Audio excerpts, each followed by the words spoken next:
اور کھولیں سے تھوڑا اور آگے تک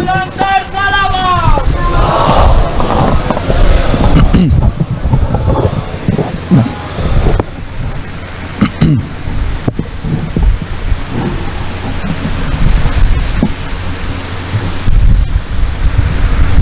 تھوڑا قریب کریں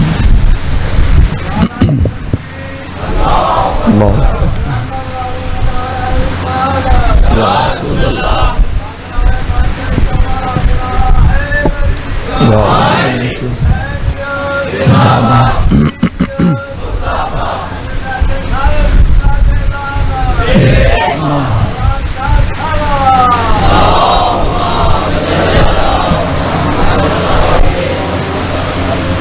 سورہ فاتحہ بالاخص مرحوم و مغفور محمد رضا صاحب. بسم اللہ الرحمن الرحیم.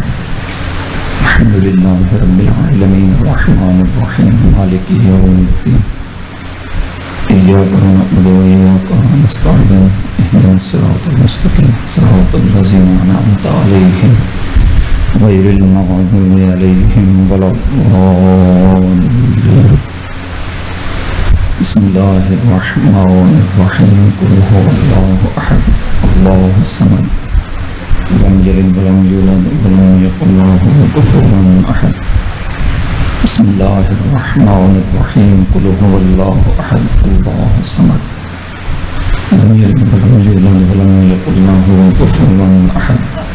بسم اللہ الرحمن الرحیم. قل هو اللہ احد اللہ الصمد لم یلد ولم یولد ولم یکن له کفوا احد. کذلک اللہ ربنا. اللهم اغفر للمؤمنین والمؤمنات والمسلمین والمسلمات الأحياء منهم والأموات. طاب اللهم بيننا وبينهم بالخيرات إنك مجيب الدعوات وإنك على كل شيء قدير. رب اشرح لي صدري ويسر لي أمري واحلل عقدة من لساني يفقهوا قولي. يا رب الحسين بحق الحسين اشف صدر الحسين بظہور الحجت القائم علیہ السلام. بلندتر صلوات.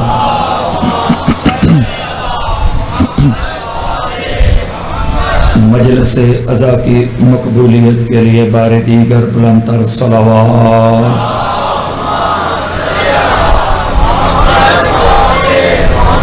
بیمار مومنین و مومنات کی شفا یابی کے لیے بھی زحمت فرمائیں. بلندتر صلوات.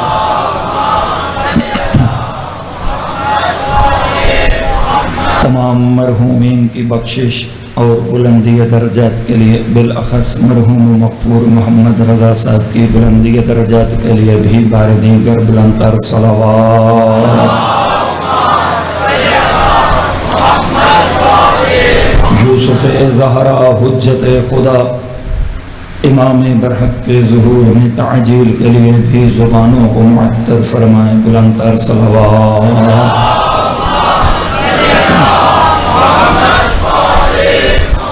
اعوذ باللہ من الشیطان الرجیم.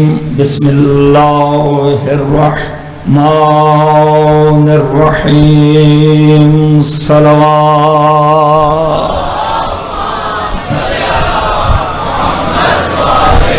الحمد للہ رب العالمین. الصلاۃ والسلام والتحیات والاکرام علی بشیر النذیر السراج المنیر سیدنا و نبینا و شفیعنا انشاء اللہ ابی القاسم محمد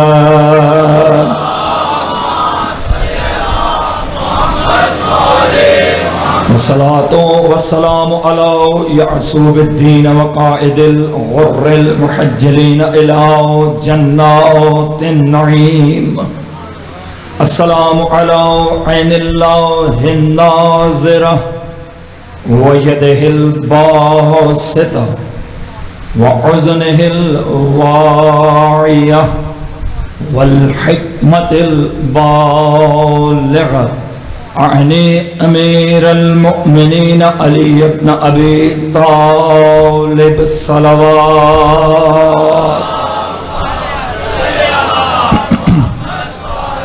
والصلاة والسلام على أهل بيته الطيبين الطاهرين المعصومين ولعنة الله على أعدائهم أجمعين. أما بعد، قال حسین ابن علی علیہ الصلاۃ والسلام: الناس عبید الدنیا صلوات.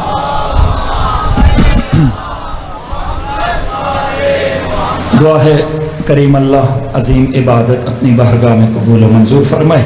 آپ جو مومنین جتنے قدم چل کے آئے ہیں، پروردگار آپ کو اس کا اجر عظیم عطا فرمائے.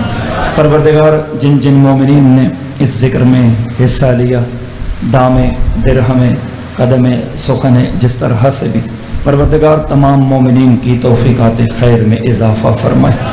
پروردگار تمام مرحومین کے گناہان صغیرہ و کبیرہ معاف فرمائے. بالاخص مرحوم مغفور محمد رضا صاحب کے پروردگار گناہان صغیرہ و کبیرہ معاف فرمائے.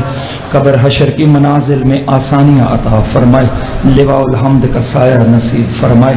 شفاعت محمد و آل محمد بالاخص شفاعت مولا حسین علیہ السلام نصیب فرمائے. یوسف زہرا حجت خدا امام برحق کے ظہور میں تعجیل فرمائے. جتنا امام کا انتظار ہے اتنی بلند صلوات.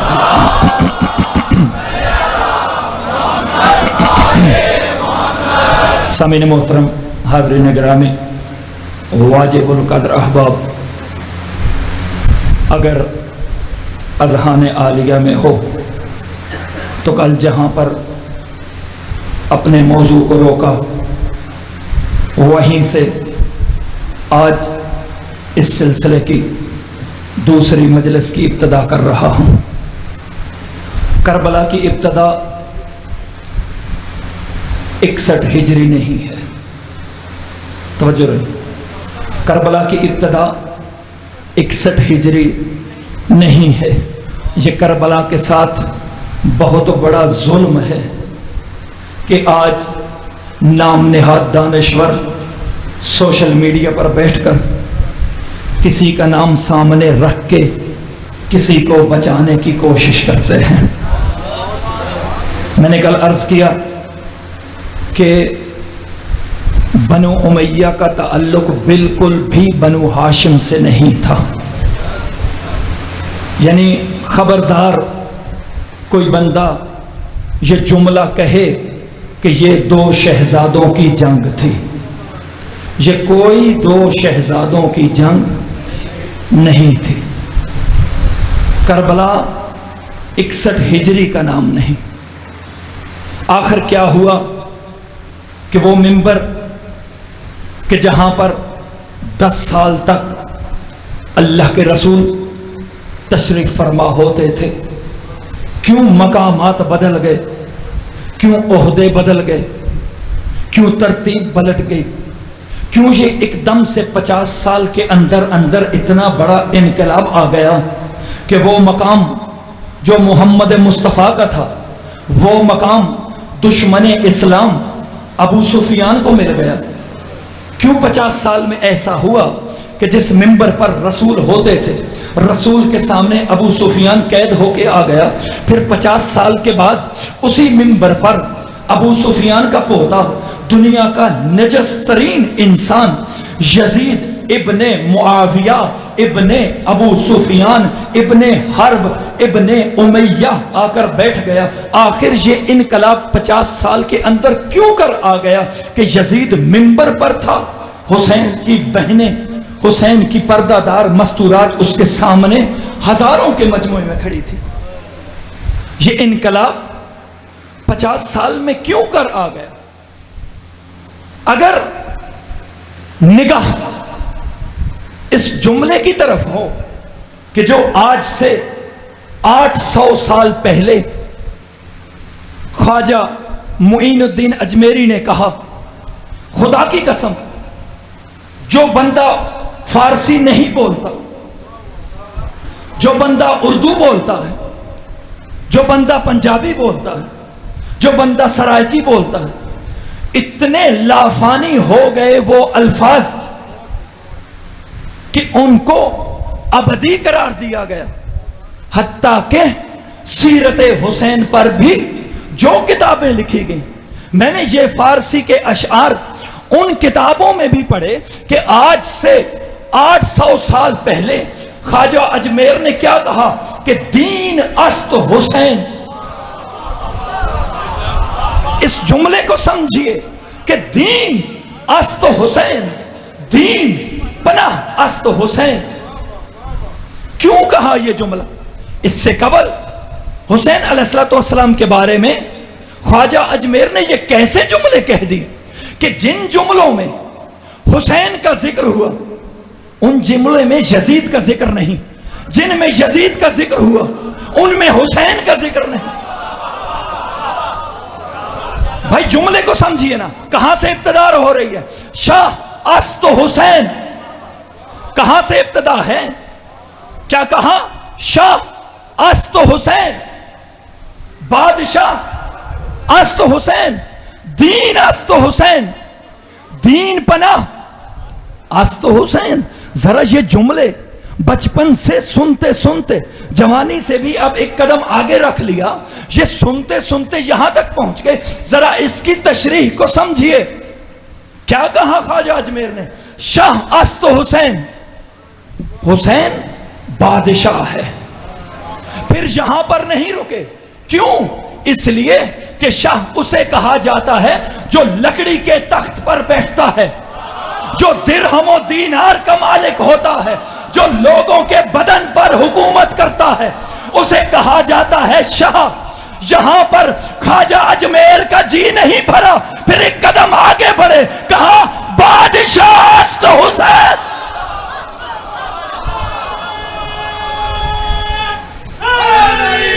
یا علی زندہ باد، زندہ باد. اللہ. شاہ کون ہوتا ہے؟ جس کی حکومت جسموں پر ہوتی ہے. شاہ کون ہوتا ہے؟ جو تخت و تاج کا محتاج ہوتا ہے. شاہ کون ہوتا ہے؟ جس کی حکومت درہم و دینار کے زور پر ہوتی ہے. حسین جسموں پر نہیں دلوں پر حکمرانی کرنے والے کا نام ہے. اسی لیے خواجہ اجمیر نے قدم آگے بڑھایا، شاہ پر نہیں رکے. بادشاہ است حسین، بادشاہ اسے کہا جاتا ہے جس کی حکومت لافانی ہوتی ہے، جس کی حکومت کو کبھی بھی زوال نہیں ہوتا. پھر جملہ آگے بڑھا، کیا کہا؟ دین است حسین. اس جملے کو سمجھیے، دین است حسین. یہ کوئی عام بات ہے؟ آئیں ذرا ہم سارے مل کر اجمیر صاحب سے استفسار کرتے ہیں، پوچھتے ہیں کہ آج کے نام لیوا دانشمند حسین کو دیندار ماننے کو راضی نہیں، آپ نے حسین کو کل دین لکھ دیا.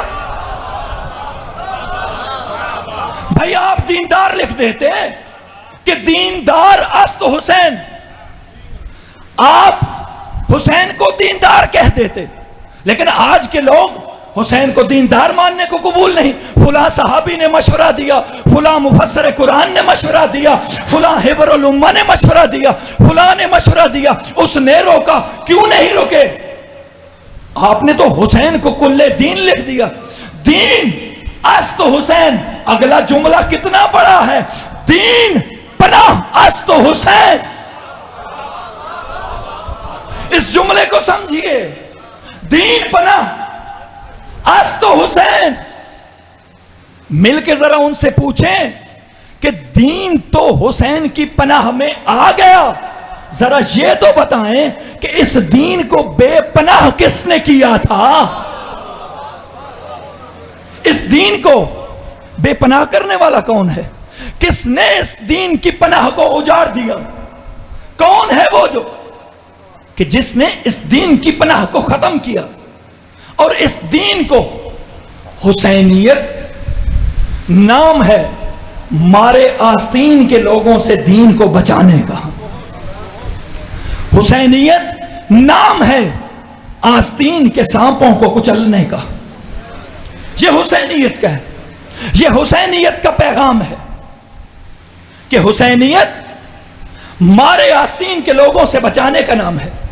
جہاں پر جن جن شعروں میں حسین کا ذکر تھا وہاں یزید کا ذکر نہیں. جہاں یزید کا ذکر تھا وہاں حسین کا ذکر نہیں. اسی لیے آج منبر سے خصوصاً آج منبر سے یہ بات بتانا ناگزیر ہے، ضروری ہے کہ دین کو بے پناہ کس نے کیا؟ کس نے دین کو بے پناہ کیا؟ جس منبر پر اللہ کے رسول بیٹھا کرتے تھے، آخر کیا وجہ بنی، کیا اسباب بنے؟ انشاءاللہ اسی سبب کو لے کر آئندہ ایام میں جس بات پہ پچھلے گزشتہ روز جہاں سے چھوڑا تھا وہیں سے بس 2-4 جملے اور عرض کرنا چاہتا ہوں کہ کربلا کی ابتدا حسین نہیں، نہ کربلا کی انتہا حسین. کربلا کی ابتدا جناب ابو طالب عمران. کربلا کی ابتدا. اچھا اتفاق ایسا ہوا کہ آج میں جب گاڑی میں آ رہا تھا تو کل دوران گفتگو چلتے چلتے میرے ذہن میں بات نہیں تھی، نہ ہی میرے تیاری میں تھی، نہ ہی میرے مضمون میں تھی. میں نے ایک جملہ چلتے چلتے جناب خدیجہ کے متعلق عرض کیا تھا. اگر ذہنوں میں ہو تو ایک بلند تر صلوات پڑھ لیجیے.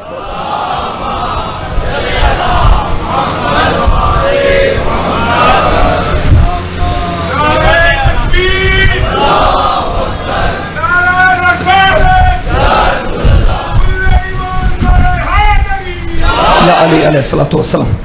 تو آج سارا دن میرے ذہن میں ایک بات رہی کہ میں کیوں نہ اس جملے کو ایک قدم آگے بڑھا دیا جائے. ایک جملہ، یہ جملہ ایک قدم اور ایک سٹیپ اور آگے بڑھا دیا جائے. کیا کہ کربلا کی ابتدا ابو طالب اور خدیجہ سے ہوئی. یہ جملہ میں سوچتا رہا کیونکہ جہاں جہاں پر بھی ذکر ابو طالب مجھے ملا وہاں وہاں مفصل مجھے ذکر جناب خدیجہ ملا. جہاں جہاں آپ یقین مانیں میرا مطالعہ بہت ہی ناقص ہے، میں بہت ناقص مطالعے والی شخصیت ہوں، لیکن اس کے باوجود اگر قرآن کھولا جہاں ابو طالب کا ذکر آیا وہیں خدیجہ کا ذکر، حدیث کھولی جہاں ابو طالب کا ذکر وہیں خدیجہ کا ذکر. جہاں جہاں جس مقام پر پہنچا، بڑے مختصر مقامات ایسے تھے کہ جہاں پر ابو طالب کا ذکر ہو اور خدیجہ کا ذکر نہ ہو. بہرحال کوشش کروں گا کہ اگر آج بھی کہیں کسی موقع پر کوئی ربط بنتا ہوا تو انشاءاللہ بی بی کے متعلق ایک جملہ ضرور عرض کروں گا. ایک صلوات پڑھ لیجئے مل کے بآواز بلند. اللہم صل.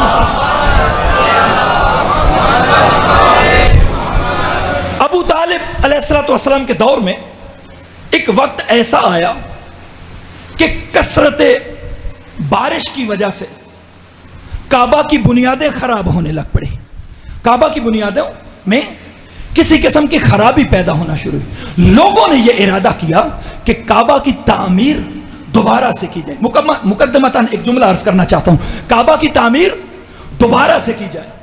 اب جب کعبہ کی تعمیر دوبارہ کرنے کا ارادہ کیا گیا تو جب لوگ آئے اپنا مال اکٹھا کیا تو لے کر جب پہنچے کہ ہم وہاں کعبہ کی تعمیر کو شروع کر سکیں، اس کی ابتدا کر سکیں، جو ہی پہنچے کیا دیکھتے ہیں کہ جہاں سے کام کی ابتدا کرنی تھی وہاں ایک سانپ بیٹھا تھا.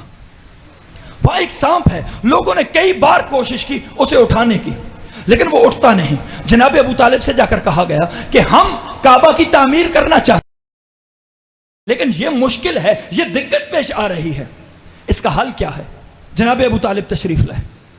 آ کر ایک جملہ کہا کہا سنو، یہ کعبۃ اللہ ہے، یہ اللہ کا گھر ہے، تمہارے پاس جتنا مال ہے یہ نجس مال ہے، جس مال سے تم کعبہ کی تعمیر کرنا چاہتے ہو یہ مال نجس ہے، یہ غصب کیا ہوا مال ہے، یہ کسی کے حق کو لوٹ کر لایا جانے والا مال ہے، اپنے مال کو پاک و پاکیزہ کرو، یہ خود بخود اٹھ کے چلا جائے گا، اس کو مارنے کی ضرورت نہیں۔ لوگ چلے گئے 2 4 5 6 جتنے بھی دن لگا کر اپنے مال کو پاک و پاکیزہ کرنے کے بعد واپس پہنچے۔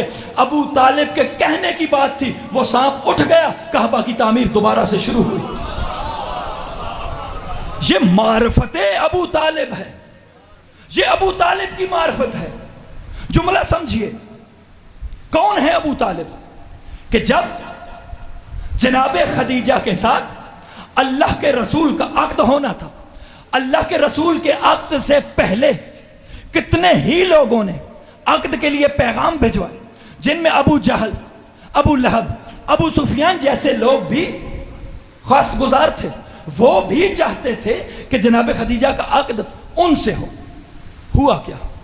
پھر بی بی نے اپنی طرف سے خود پیغام بھیجا جناب عمران کی طرف کہ میرے ہاں تشریف لائیے، آپ سے کچھ بات کرنی ہے۔ جناب عمران پہنچے، کیا کہا؟ میں آپ کے بھتیجے سے عقد کرنا چاہتی ہوں، میں آپ کے بھتیجے سے عقد کرنا چاہتی ہوں۔ جناب ابو طالب نے جتنے لوگ بی بی کے ساتھ عقد کے خواہش مند تھے سب کو اکٹھا کیا اور بی بی کے گھر تشریف لے گئے، سب کو اکٹھا کیا۔ یعنی سب سے مراد اس میں ابو جہل بھی ہے، اس میں ابو لہب بھی ہے، اس میں ابو سفیان بھی ہے، اس میں عتبہ بھی ہے، اس میں عتیبہ بھی ہے، سب کو اکٹھا کیا، سب کو لے کر چل پڑے، پہنچے۔ چند لمحے نہ گزرے تھے، اب ذرا آپ سوچئے، وہ ہمارے استاد محترم کہا کرتے تھے کہ کچھ باتیں کتابوں میں نہیں ملتی لیکن الفاظوں کے لہجے سے سمجھنا پڑتا ہے کہ اس وقت فلاں بندے کا مزاج کیا رہا ہوگا۔ تو اب آپ ذرا سوچئے کہ جس محفل میں وہ سب لوگ بیٹھے ہوں گے اور وہاں نکاح محمد مصطفیٰ کا ہو رہا ہو تو ان کے چہروں کی حالت کیا ہوگی؟ ان کے چہرے کیسے ہوں گے؟ اچھا چند لمحے نہ گزرے، وہ ہمارے ہاں پنجابی میں کہتے ہیں سونے تے سہاگا، اندر سے کچھ ہدیہ آیا، جناب ابو طالب کے ہاتھ پر رکھا گیا۔ یہ کیا ہے؟ کہا آپ کے بھتیجے محمد کا صدقہ اتارا ہم نے۔ اچھا جن سے نکاح برداشت نہیں ہو رہا تھا اندر سے صدقے آ گئے محمد کے، انہوں نے کہا یہ کیا بھائی، یہ تو لڑکے والوں کی طرف سے ہوتا ہے، یہ کیا؟ ابھی یہ گفتگو چل رہی تھی، یہ مکالمہ چل رہا تھا، اندر سے پھر کوئی مال پہنچا۔ اب یہ کیا ہے؟ کہا بی بی نے کہا ہے کہ یہ میری طرف سے محمد کو دیجئے کہ یہ میرا حق مہر ہے، میری طرف سے، میں اپنی طرف سے۔ اچھا وہ پھر اٹھے، ایک یہ کیا؟ حق مہر تو مرد دیتا ہے، وہ تو مرد کی ذمہ داری ہے، وہ تو مرد کو دینا ہوگا۔ یہ کیا؟ صدقے بھی ادھر سے، حق مہر کی رقم بھی ادھر سے۔ اٹھے ابو طالب، کہا سن، اگر عقد کروانے والا تیرے جیسا ہوگا تو انکار ہوگا، لیکن عقد پڑھنے والا میرے جیسا، عقد ہونے والا محمد جیسا ہوگا تو صدقہ بھی اندر سے آئے گا، مہر کی رقم بھی اندر سے۔ اب ابو طالب بیٹھے، توجہ کیجئے گا اس جملے پر، کیا کہا؟ خطبہ نکاح شروع کیا، خطبہ نکاح شروع کیا۔ جناب خدیجہ اور ختمی مرتبت کا عقد ہو رہا ہے۔ پہلا جملہ الحمدللہ الذی جعلنا من ذریت ابراہیم، بس یہ جملہ سمجھیے، کیا کہا ابو طالب نے؟ الحمدللہ۔ بھائی کتنی دور تک نگاہ تھی ابو طالب کی، قرآن نازل نہیں ہوا، قرآن نازل نہیں ہوا، کیا کہا؟ یا تو ابو طالب کی نگاہ اتنی دور تک تھی کہ لوح محفوظ کا مطالعہ کر رہی تھی، یا پروردگار کو ابو طالب کے یہ جملے اتنے پسند آئے کہ اپنا سرنامہ کلام بنا.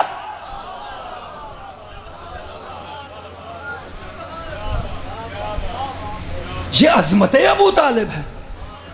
ذرا زبان نہیں لرزتی ایمان ابو طالب پر گفتگو کرتے ہوئے. رسول ایک روز کافی دیر گزری، رسول نہیں مل رہے، نہ رسول نہ علی، نہ رسول نہ علی. پریشان محافظ رسالت پریشان، گھبرا گئے. جلدی سے بنو ہاشم کے جوانوں کو اکٹھا کیا، کہا محمد کے بارے میں کوئی جانتا ہو؟ کہا ہمیں نہیں علم. سب کو خنجر پکڑائے، ایک خنجر ہر جوان کو دیا، بنو ہاشم کے جوان کو کہا جلدی سے چلو میرے ساتھ اٹھو، محمد کو ڈھونڈنا ہے، جہاں بھی ہو محمد کو ڈھونڈنا ہے. نکلے، کعبہ میں پہنچے، کہا سنو یہ جتنے سردار بیٹھے ہیں کعبہ کے اندر، ان سب کے پاس جاؤ، ایک ایک کے پاس پہنچو، ایک ایک کے سر پہ جا کر کھڑے ہو جاؤ، ایک ایک کے سر پہ جا کر کھڑے ہو جاؤ. میں جا رہا ہوں محمد کو ڈھونڈنے، اگر چند لمحوں کے بعد میں واپس لوٹ کے آؤں تو میرے ساتھ اگر محمد نہ ہو تو ان میں سے کسی کا سر سلامت نہیں رہنا چاہیے، ان میں سے کسی کا سر سلامت نہ رہے. نکلے، گئے، ڈھونڈنے لگ پڑے. ڈھونڈتے ڈھونڈتے ڈھونڈتے اچانک محمد و علی سامنے آئے. شکر کا کلمہ پڑھا، گئے، کہا کہاں تھے آپ؟ کہا فلاں مقام پر فلاں مسجد میں جا کر اللہ کی عبادت کر رہے تھے. دونوں بھتیجوں کو ساتھ لیا، چلتے ہوئے بیت اللہ میں داخل ہوئے. جو ہی بیت اللہ میں داخل ہوئے جوانوں کو اشارہ کیا، ہٹ جاؤ. وہ ہٹے، ساتھ ہی ان کی طرف اشارہ کیا، کہا سنو جانتے ہو یہ نوجوان کون تھے جو تمہارے سروں پر کھڑے تھے؟ کہا نہیں ہمیں نہیں علم. کون تھے؟ کہا سنو آج محمد گھر نہیں تھے، کچھ لمحے کے لیے محمد میری نگاہوں سے دور ہوئے، میں محمد کو ڈھونڈنے کے لیے نکلا تھا، اگر مجھے محمد نہ ملتے تو آج یہاں کسی کا سر نہ ملتا. محمد نہ ملتے تم میں سے کسی کا سر سلامت نہ رہتا، تم یہاں نہ ملتے مجھے. یہی عظمت ہے کہ اللہ کے رسول اسی کعبہ میں نماز پڑھ رہے ہیں، اسی کعبہ میں. وہیں شر بیٹھا ہے، وہیں ابو جہل بیٹھا ہے. ابو جہل نے اشارہ کیا عبداللہ زبری کی طرف، اسے اشارہ کر کے کہنے لگا کہ محمد نماز پڑھ رہا ہے. تنزن ایک اشارہ کیا کہ کون ہے جو محمد کی نماز میں خلل ڈالے گا، کون ہے تم میں سے جو محمد کی عبادت کو ختم کرے گا، کون ہمت کرے گا. عبداللہ زبری اٹھا، کہا یہ میں کام کروں گا، یہ کون سا مشکل کام ہے. گیا، چند دن پہلے وہیں کعبہ کے ایک نکر میں دور ایک کونے میں کسی اونٹ کو نہر کیا گیا تھا. اس اونٹ کی گوجری، اس اونٹ کی غلاظت، اس اونٹ کا کچھ خون وہاں پڑا تھا. اٹھایا، آیا اور آ کر رسول کے اوپر پھینک دیا. آیا رسول کے اوپر پھینک دیا. رسول گھر کی طرف چلے، رسول کی آنکھوں میں آنسو تھے. ذرا سوچئے کہ رسول کی آنکھ میں آنسو ابو طالب نے کیسے دیکھے. رسول کی آنکھ میں آنسو کیسے دیکھے ابو طالب. فوراً اٹھے، پہنچے. اب جو ہی ابو طالب کا جلال دیکھا، بھائی علی کا بھی تو باپ تھا، علی کا باپ ہے، آج ہاتھ میں تلوار لیے.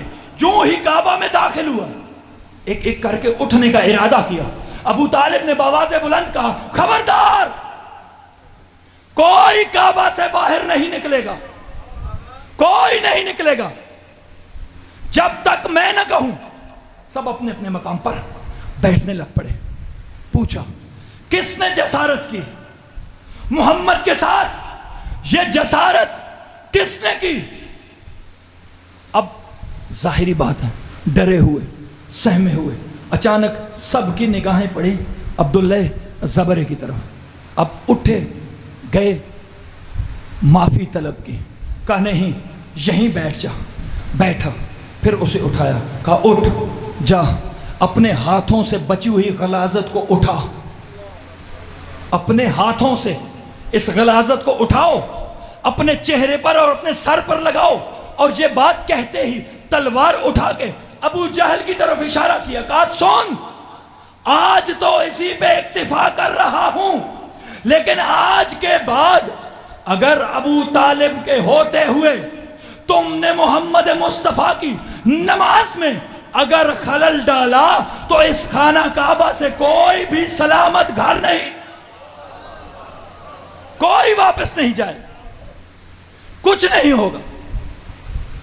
یہ قرآن کا فیصلہ ہے، یہ ہمارا فیصلہ نہیں ہے۔ یہ قرآن نے کہا، اے میرے حبیب الم یجد کا یتیمن فآوا، میرے حبیب آپ یتیم تھے، آپ یتیم تھے، آپ کو میں نے پالا، آپ کو میں نے پالا۔ پالا کس نے تھا؟ میرے حبیب آپ یتیم تھے، پالا میں نے، آپ کے پاس دولت نہیں تھی، دی میں نے۔ کس نے دی تھی؟ خدیجہ نے۔ اچھا، کیا اللہ کسی کافر کے کام کو اپنا کام کہہ سکتا ہے؟ بھائی ایک اور بندے نے بھی تو ایک نبی کی پرورش کی تھی۔ الم یربک ولیدن، فرعون نے کہا موسیٰ سے، اے موسیٰ تمہیں میں نے پالا ہے۔ وہاں اللہ نے یہ تو نہیں کہا کہ نہیں نہیں نہیں نہیں فرعون ایسا مت کہہ، وہ نبی ہے، اسے میں نے پالا ہے۔ نہیں، پروردگار نے ایسا کچھ نہیں کہا۔ کیا کہا؟ کہا نا، اس کو اگر فرعون نے پالا ہے تو فرعون نہیں پالا ہے۔ اللہ، جملے کو سمجھیے گا، اللہ یا کسی نبی کے کام کو اپنا کام کہتا ہے یا کسی ولی کے کام کو اپنا کام کہتا ہے۔ اللہ کسی کافر کے کام کو اپنا کام کبھی بھی نہیں کہتا۔ نبی نے پتھر مارے، کیا کہا؟ میں نے مارے ہیں، تم نے نہیں مارے، میں نے مارے ہیں۔ نبی یا ولی کے کام کو اللہ اپنا کام کہتا ہے۔ چلیں ایک اور سوال ہے کہ ہر یتیم کو کون پالتا ہے؟ ہر یتیم کو کون پالتا ہے؟ اللہ۔ اور جس بندے کے پاس دولت نہیں ہوتی کون دیتا ہے؟ اللہ۔ بھائی آئیں نا اللہ سے کہیں، پروردگار اگر رسول پر اپنے احسان ہی بتانے تھے تو وہ بتاتے جو باقیوں پر نہیں کیے، جو فقط محمد کے لیے تھے وہ بتاتے کہ میں نے آپ کو خاتم النبیین بنایا، بتاتے کہ میں نے آپ کو رحمت للعالمین بنایا، بتاتے کہ میں نے آپ کو صاحب معراج بنایا، بتاتے کہ میں نے آپ کو صاحب قرآن بنایا، بتاتے نا کہ میں نے آپ کو شافی معاشر بنایا ہے۔ یہ ساری باتیں بتاتے نا کہ جو دنیا میں نبی کے علاوہ کسی کو نہیں دی۔ بعید نہیں کہ آواز پروردگار آئی سن، لوگ یہ بھی مان جائیں گے کہ یہ خاتم النبیین ہے، لوگ یہ بھی مان جائیں گے کہ یہ صاحب قرآن ہے، لوگ یہ بھی مان جائیں گے یہ صاحب معراج ہے، لیکن مجھے پتا ہے 14ویں صدی میں کوئی اٹھے گا جو ابو طالب پر بھونکنا شروع کرے گا۔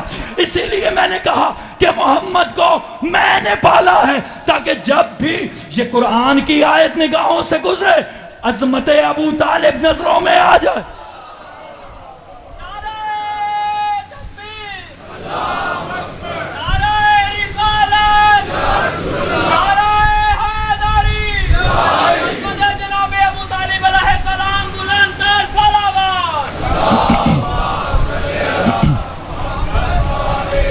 اچھا، کیونکہ میں نے کہا تھا کہ اگر دوران مجلس جملہ آ گیا تو میں عرض کروں گا، وہ دوسری طرف جو دولت دینے والی شخصیت تھی وہ کون تھی؟ جناب خدیجہ۔ جناب خدیجہ کے متعلق ایک اور جملہ میرے ذہن میں آیا، پہلے وہ پڑھوں گا پھر اگلا جملہ پڑھوں۔ عرب میں ایک میلہ لگتا تھا، عرب میں میلہ لگتا تھا. اس میلے کا اگر ترجمہ کیا جائے نا اپنی زبان میں تو وہ بنتا ہے بے حیائی کا میلہ. بے حیائی کا میلہ لگتا تھا. کیا میلہ لگتا تھا کہ گلیوں میں لوگ اپنے اپنے گھروں کے باہر بیٹھ جاتے تھے, اپنے اپنے گھر کے باہر بیٹھ جاتے تھے. ان کی خواتین اپنے اپنے گھروں کے چھتوں پر بیٹھ جاتی تھیں. کیا ہوتا تھا؟ مرد دروازوں پر, خواتین چھتوں پر. ادھر والا مرد ادھر والے مرد کی خواتین کی تعریف کرتا تھا. میں ڈھکے چھپے لفظوں میں منبر کا خیال رکھتے ہوئے یہی کچھ کہہ سکتا ہوں کہ ادھر والا مرد ادھر والے مرد کی خواتین کی تعریف کرتا تھا, ادھر والا مرد ادھر والی خواتین کی تعریف کرتا تھا. اور یہ میلہ لگتا تھا زمانہ جاہلیت میں. یہ میلہ لگتا تھا زمانہ جاہلیت میں. ابھی خواتین پر پردہ واجب نہیں ہوا تھا. اتنی بے حیائی کے دور میں بھی جو خاتون گھر کے اندر رہ کر پاکیزہ ہوتی تھی وہ فقط جناب خدیجہ الکبریٰ ہوتی.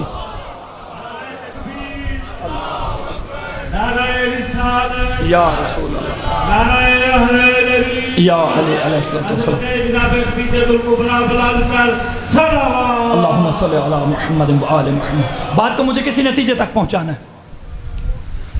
ایک ہوتا ہے شخصی تعاون, ایک ہوتا ہے کسی بندے کے لیے اس کے مشن میں تعاون, مشن میں تعاون کرنا. شخصی تعاون کچھ وقت کے لیے ہوتا ہے, لیکن جو تعاون ملی ہوتا ہے اس میں جو تعاون کیا جاتا ہے, جو کسی تنظیم کے ساتھ تعاون کیا جاتا ہے وہ ہمیشہ کے لیے رہتا ہے. مثال کے طور پر اگر کوئی بندہ میرے ساتھ تعاون کرے تو وہ میری ذات تک محدود ہوگا, لیکن اگر میں کہیں پر کوئی ادارہ بنانا چاہوں تو مجھے کوئی بندہ کہے کہ آپ کے ادارے کے لیے یہ ہیں, تو میں اگر نہ بھی رہوں تو وہ ادارہ رہے گا. اب ذرا مجھے یہ بتائیے کہ کیا اللہ کے رسول نے جو تنظیم بنائی تھی, اللہ کے رسول نے جو سلسلہ شروع کیا تھا, کیا وہ اللہ کے رسول کا ذاتی سلسلہ تھا؟ نہیں, وہ اللہ کا سلسلہ تھا. اب اللہ کے اس سلسلے میں لیے کسی بھی سلسلے کے لیے, سیاسی مثال لے لیجئے, کسی بھی سیاسی تنظیم کو آگے چلنے کے لیے دو طرح کی ضرورتیں ہوتی ہیں. بس میں یہیں پر جملہ ختم کر دوں گا, کل انشاءاللہ یہاں سے شروع کروں گا, پھر ایک جملہ مصیبت کارز کروں گا. اس کو دو طرح کی ضرورت ہوتی ہے. ایک امیر لوگوں کی, امیر لوگوں کی ضرورت ہوتی ہے. دوسرا غریبوں کی بھی ضرورت ہوتی ہے. میں بات کو انتہائی مختصر اور انتہائی کلوز کر رہا ہوں. امیروں کی بھی ضرورت, غریبوں کی بھی ضرورت. اور اس سیاسی شخصیت کو ایسا ہونا چاہیے کہ وہ امیروں کو بھی ساتھ لے کر چل سکتا ہو, غریبوں کو بھی ساتھ لے کر چلنے کی اس میں طاقت ہو. یعنی وہ سامعین محترم کہہ کر بھی جھوٹ بول سکتا ہو اور نحمدہ و نصلی علیہ کہہ کر بھی جھوٹ بولنے کی طاقت رکھتا ہو. یعنی وہ یہ دونوں کام کر سکتا ہو. امیروں کو ساتھ چلانا ہو تو کیا کرنا پڑے گا؟ کرسی کا لالچ دینا پڑے گا. غریبوں کو ساتھ چلانا ہو تو روٹی کا لالچ دینا پڑے گا. اب رسول کے دور میں, آپ کے اس دور میں, رسول کے دور میں کتنے امیر تھے, کتنے کو کرسی دی جائے بھائی, کس کس کو کرسی دی جائے؟ ظاہری بات ہے اگر امیر کو ساتھ ملانا ہے تو جھوٹ تو بولنا پڑے گا. کرسی سب کو تو نہیں دی جا سکتی, غریب کو ملانا پڑے گا. غریب کتنے ہوتے ہیں, ہر غریب کو روٹی بھی نہیں دی جا سکتی. کون کسی کو روٹی دے؟ اب اللہ کے رسول کے دور میں, اللہ کے رسول کے مشن میں کیا تھا؟ امیر بھی مقابلے میں کھڑے تھے, غریب بھی مقابلے میں کھڑے تھے. اچھا, امیر اس لیے کلمہ نہیں پڑھ رہے تھے کہ اگر اس کا کلمہ پڑھ لیا تو کرسی ہاتھ سے جائے گی. کلمہ پڑھ لیا تو کرسی جائے گی. غریب کیوں نہیں پڑھ رہے؟ بھائی امیروں کی کرسی نہ رہی تو ہمیں روٹی کون دے گا؟ ہمارا ساتھ کون دے گا؟ ہمارے ساتھ کون چلے گا؟ بات کا لطف لیجئے گا, میں جمع کر کے ایک ہی بات کرنے لگا ہوں. اللہ کے رسول کی مدد کے لیے امیروں کو بھی چاہیے تھا کہ وہ بھی ساتھ ملتے, غریبوں کو بھی ملانا تھا. امیروں کو ملانے کے لیے ابو طالب کی طاقت دی, غریبوں کو ملانے کے لیے خدیجہ کی دولت.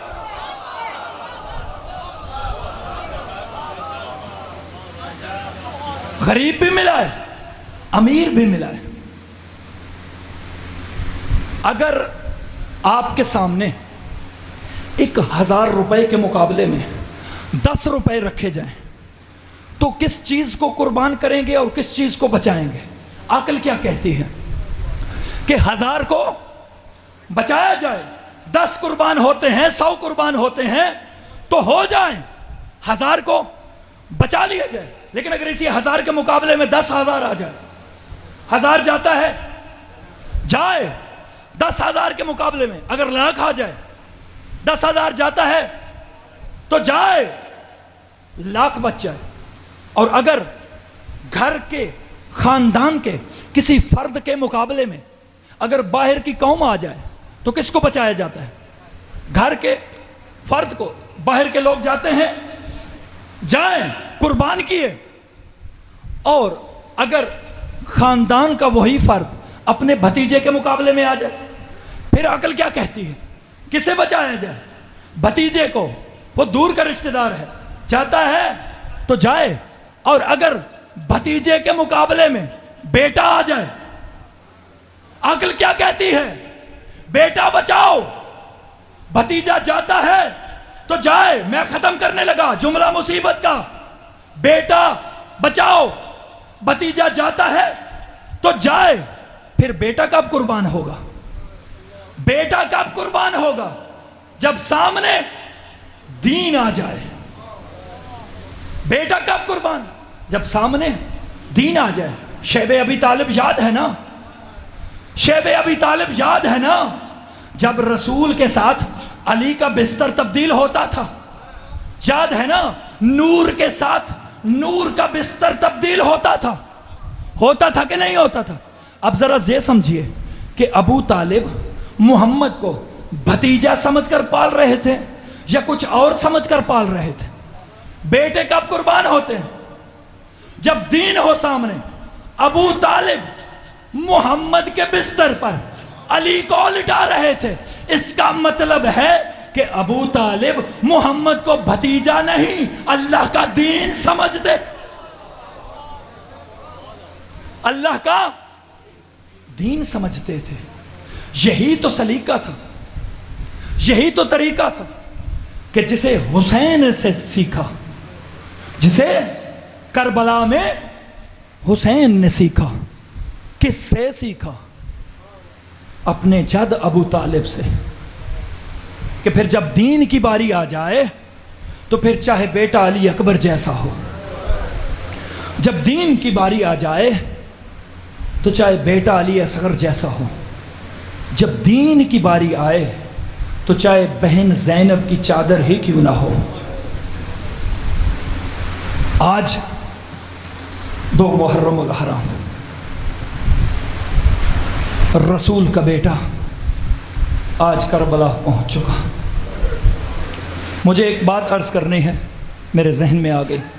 آپ تمام مومنین سے میں مصائب میں داخل ہونے سے پہلے دست بستہ ہاتھ جوڑ کے ایک عرض کرنا چاہتا ہوں۔ یہ بنو امیہ کا پراپوگنڈا ہے کہ جو کوفے کو غلط کہا جاتا ہے، کوفی لا یوفی، یہ غلط بات ہے۔ ہم آج یہاں تک پہنچ چکے کہ ہم کہتے ہیں اگر کسی علاقے میں کوئی کسی قسم کی ہمارے لیے مذہبی مشکلات ہوں تو ہم کہتے ہیں کہ فلاں علاقہ کوفہ بن چکا ہے۔ یہ غلط ہے، اس بات کو سمجھیے۔ ایسا نہ ہو کہ دانستہ اور غیر دانستہ طور پر آپ کوفہ کی توہین کرتے رہیں۔ خدا را اس بات کو یاد رکھیے کہ کربلا میں 72 شہداء میں سے بعض تاریخوں میں 32 اور بعض تاریخوں میں 50 تک تعداد لکھی گئی کہ جو لوگ کوفہ سے تعلق رکھتے تھے۔ حسین کے ساتھ کربلا میں شہید ہونے والوں میں سے 50 تک کی تعداد لکھی گئی کہ وہ لوگ کہاں سے تھے؟ کوفہ سے تھے۔ 50 اگر وہ تھے تو 18 بنو ہاشم سے تھے۔ پیچھے کتنے لوگ بچے جو باقی دنیا سے چلے تھے؟ ذرا سوچئے کہ جب حسین چل رہے تھے مدینہ سے، کہاں تھے مدینہ والوں کی وفا؟ کہاں تھی مدینہ والوں کی وفا؟ چلتا رہا حسین، سامان بنتا دیکھتے رہے، سامان اونٹوں پر بار ہوتا دیکھتے رہے لیکن کسی نے نہیں روکا. یہی فرزند زہرا چلتے چلتے مکہ پہنچ گئے. مکہ میں بھی تو مسلمان تھے. کہاں گئی تھی مکہ والوں کی وفا؟ کہاں گئے تھے اس وقت مکہ والے؟ اس لیے خدا را کوفہ کو کیوں مولا امیر المومنین علیہ السلام کا نہج البلاغہ میں غالباً 48 نمبر خطبہ ہے، غالباً مجھے شور نہیں ہے لیکن غالباً 48 نمبر خطبہ ہے، جس میں مولا امیر المومنین علیہ السلام نے اس شخص کو برا بھلا کہا کہ جس شخص نے کوفہ کو برا بھلا کہا. اس لیے سمجھیے کیوں کوفہ کو بدنام کیا جاتا ہے. اس لیے کہ وہی کوفہ تھا جہاں علی کی حکمرانی تھی اور وہی کوفہ ہوگا جہاں علی کے بارے میں بیٹے کی حکمرانی ہوگی. اس لیے کوفہ کو بدنام کیا جاتا ہے. ایسا نہ ہو کہ جانے انجانے میں ہم کوفہ کی توہین کرتے رہیں. بہرحال عزادارو پہنچے حسین کربلا.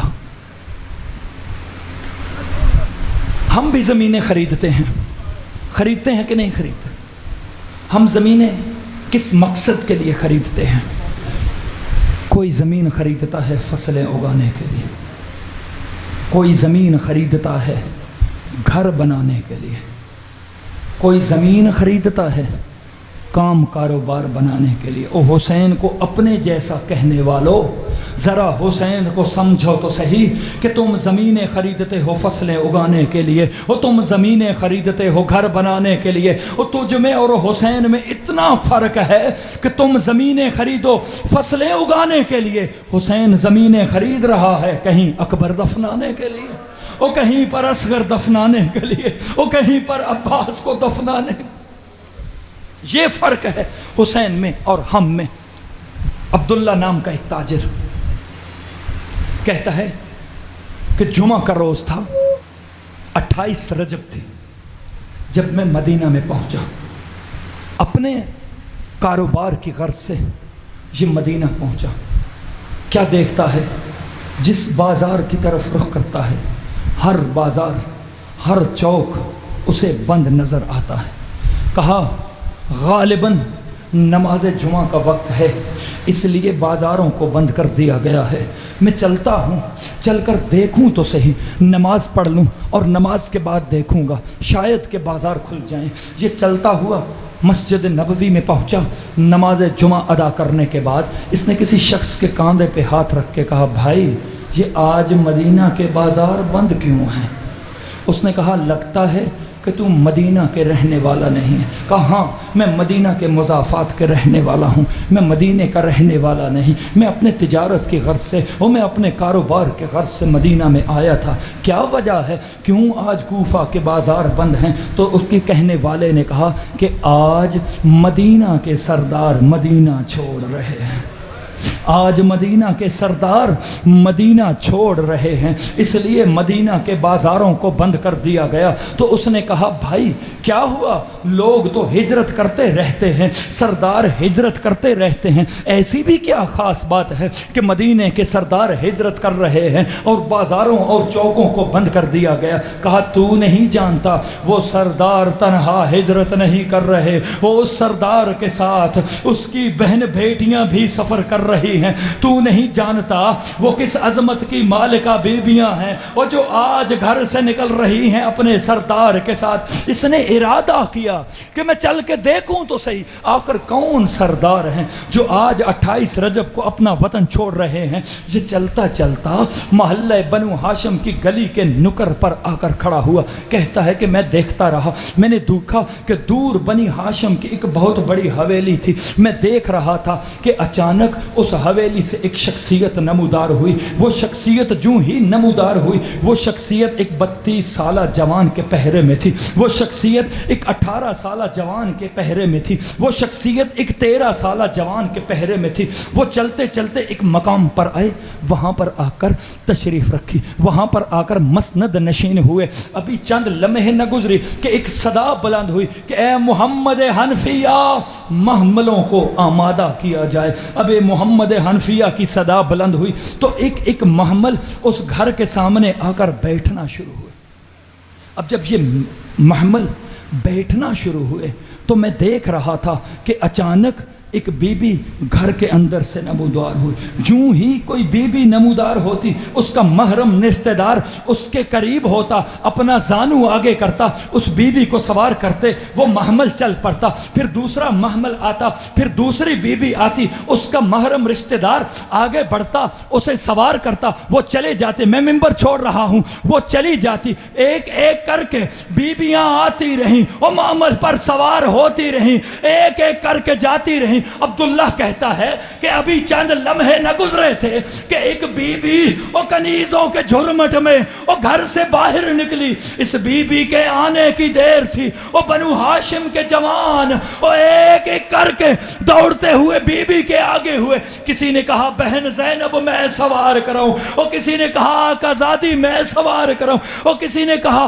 پھپھی اماں مجھے اجازت ہو اور میں سوار کراؤں. بی بی نے کہا میں تم سب کی شکر گزار ہوں اور تم سب آج چلے آئے اور زینب کو سوار کرنا چاہتے ہو, اور لیکن میں زینب کی خواہش ہے آج مجھے وہی سوار کروائے اور جو 11 محرم کو زینب کو محمل پر سوار کرائے گا.